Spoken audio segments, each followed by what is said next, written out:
All right, so today we're diving into this really high-stakes showdown. We're talking about the White House versus the Federal Reserve. And right in the middle of it all, one man, Fed Chair Jerome Powell. His next big speech could literally define not only his own legacy, but the very future of America's central bank. It's a huge deal. Yeah. Stubborn moron. I mean, it doesn't get much more direct than that, does it? This is the kind of language that has defined this intense and frankly unprecedented pressure campaign against the Federal Reserve. So to really get why this is such a big deal, we gotta back up and talk about what the Fed is even supposed to be. And this right here, this is the core of the whole thing. Federal Reserve independence.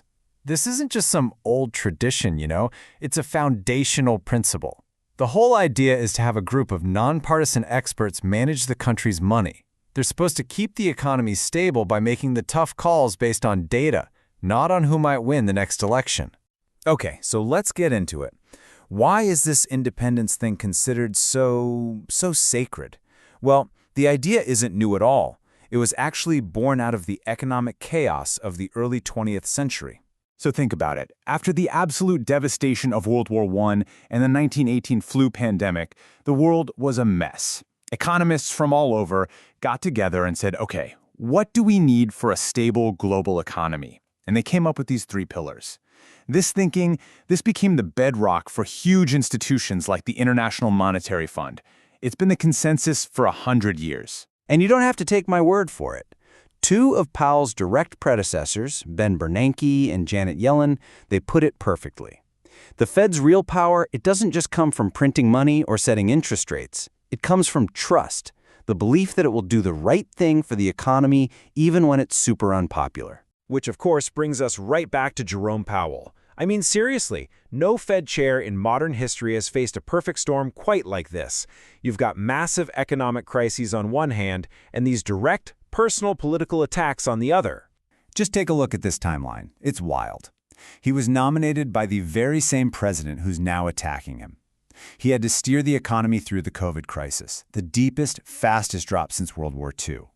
Then, he got heat for calling inflation transitory, only to turn around and launch one of the most aggressive rate hiking campaigns ever to crush it. And now, he's trying to land the plane with a cooling economy while basically fending off political interference. This chart really tells the whole story. Back in June of 2022, you can see inflation was just screaming ahead at 9.1%.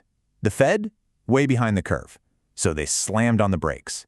And that aggressive action did bring core inflation way down. But that fight has left the economy in a really delicate spot.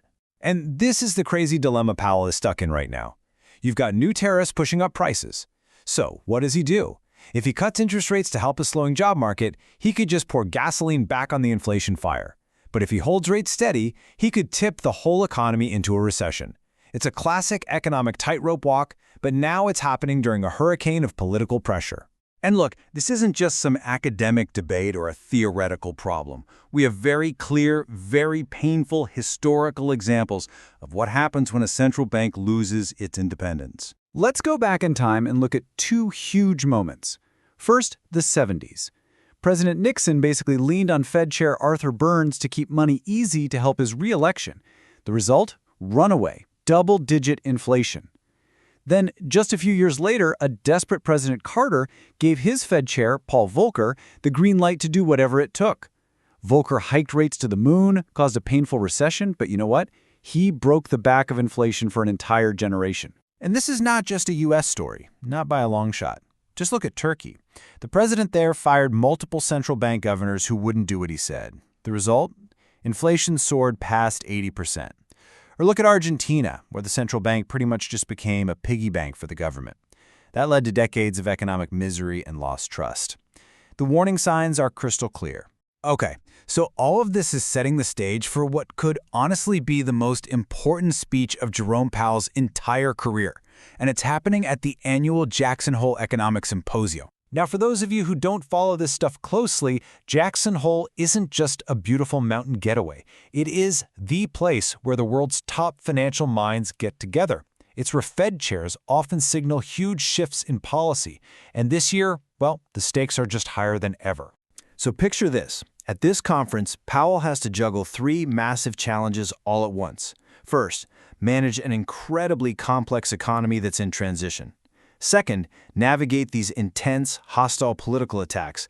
And third, and this might be the most important, he has to reinforce the Fed's entire decision-making framework to protect it from interference long after he's gone. Okay, I know this might all sound like some high-level, inside baseball, institutional drama, but the outcome has very, very real consequences for the economy, for global markets, and, yeah, for your own wallet. Just think about this number for a second. $37 trillion. That's the U.S. national debt. To fund that massive debt, the U.S. absolutely relies on investors around the world who trust that its institutions, especially the Fed, are stable and independent and will make sure they get paid back. This trust, it creates something economists call the U.S. premium. It's the reason investors are willing to pay more for American stocks and take lower interest rates on American bonds.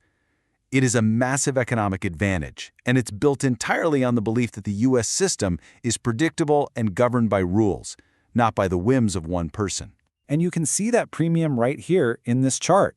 The U.S. stock market trades at a much higher valuation, a higher P/E ratio, than markets in places like China or Turkey, where that institutional independence is, let's just say, a bit more questionable.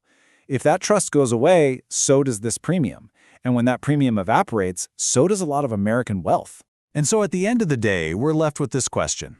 Jerome Powell's big speech at Jackson Hole, it isn't just going to be about interest rates or inflation targets.